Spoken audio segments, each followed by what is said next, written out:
All right, so today we're diving into the story behind a true local gem, George's Mexican restaurant. We've got this fantastic interview with Egla, one of the founders, and I think it really gives us a glimpse into what makes this place, not just a restaurant, but a real institution in the community. Yeah, you really get a feel for the heart and soul behind it, beyond just the food.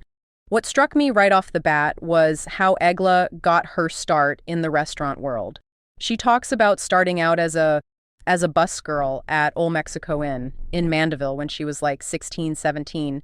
I mean, talk about an early start. Right, definitely not your typical, culinary school path to restaurant ownership. And she's pretty open about the fact that it was the good money and tips that really drew her in. Like, she actually left college after a couple of years to pursue it full time. Yeah, she mentions moving to Mandeville in '83. Seems like that was a real turning point for her, really solidifying that decision to go all in on the restaurant business. Yeah, the name George's, it seems so simple, right? But I know there's a whole story there. Oh, definitely. So Egla was actually married to Lucio, the owner of Lucio's Mexican restaurant. And that place, they ended up selling it to her sister, Jasmine. But then things got a bit tough financially, and it came back to Egla. So you can imagine the challenge of, coming up with a name for this new venture. Like, how do you separate yourself from that past, but also build on it? Exactly. And this is where her brother George comes in. He was always a constant presence, working right alongside her. But she also talks about, I guess you could say, feeling overshadowed at times. Like, people would know her as Lucio's wife or George's sister. And it really speaks to that struggle of, establishing your own identity within a family business. Absolutely. And you really see that in the choice of the name George's.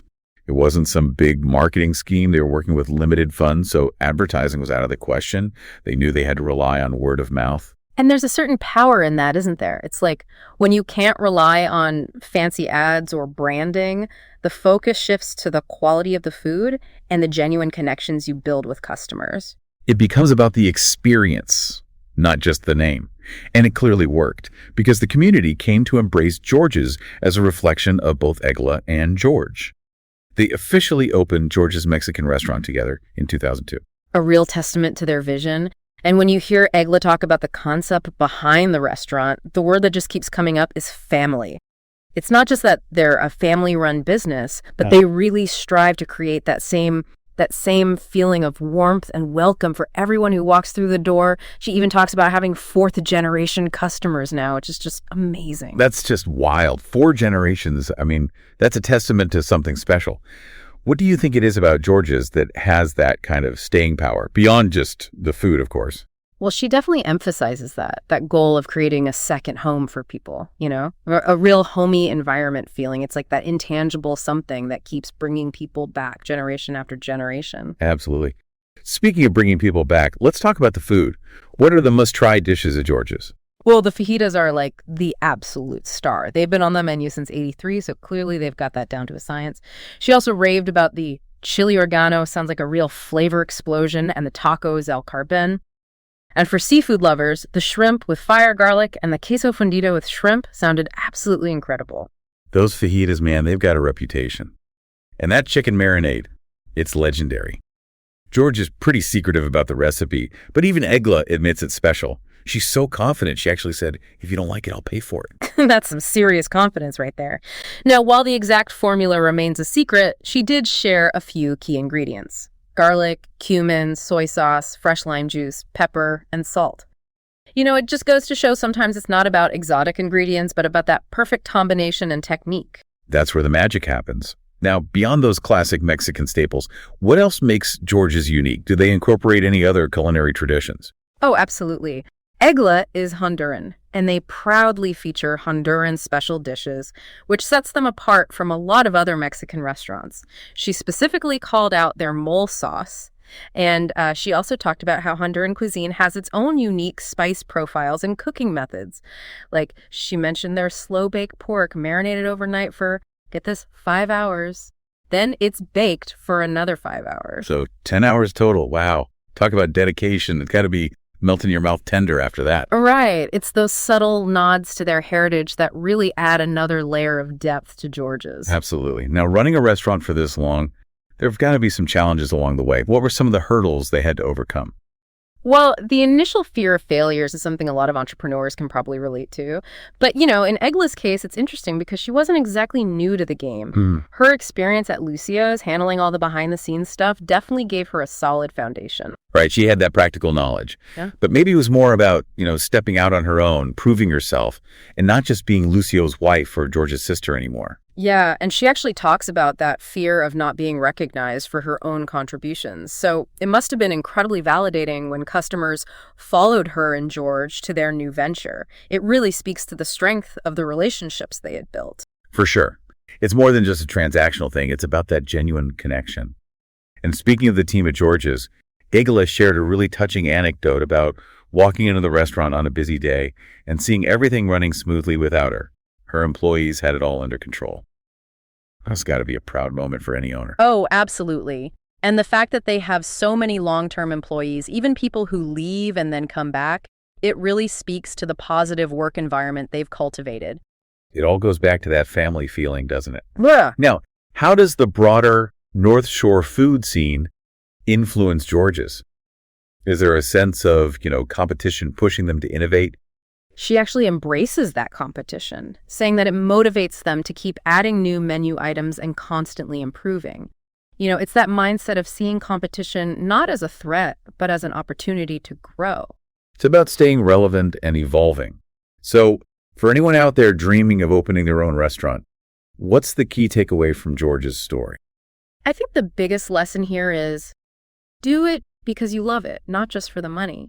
Egla really emphasized the hard work involved, and she said that passion for the industry is absolutely essential for success. It's about that genuine love for what you do, because it's not always easy. Now, community involvement is always important for local businesses. What has George's been involved with in the community? They've been participating in Chef Soiree for over 30 years, which is incredible. They've also been supporting an organization called the Milkshakers for the past 5 years, which gives back to many local charities and events. Still, it shows that commitment to giving back. Now, what's on the horizon for George's? Any exciting developments coming up? Well, they're gearing up for Cinco de Mayo, which is always a big deal.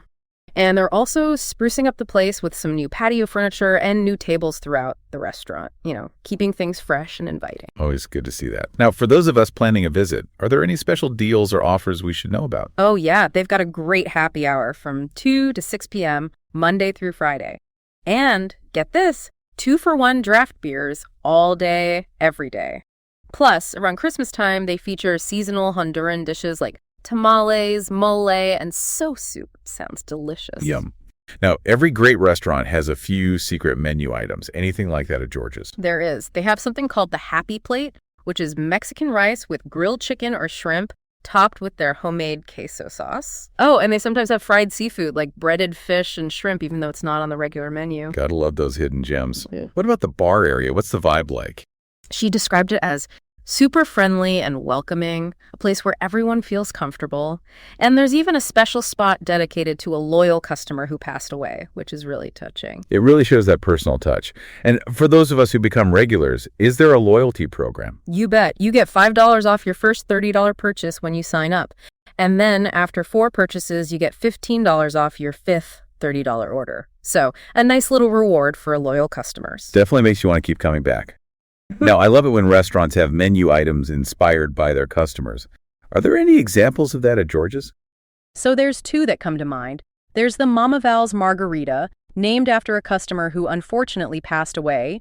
It's made with 1800 tequila, fresh lime juice, and Cointreau. And then there's the Allison Flan and Isabel's favorite, both named after Egla's daughter. Just adds that extra personal touch. Definitely. It's like each dish has a story behind it. So as we wrap up our deep dive into George's, what's the final message, the invitation to listeners? Well, Egla put it simply and beautifully. Come see us. You're not going to be disappointed. You're going to love it. And she emphasizes that she's usually there, greeting people, making sure everyone feels welcome. It's more than just a meal. It's an experience.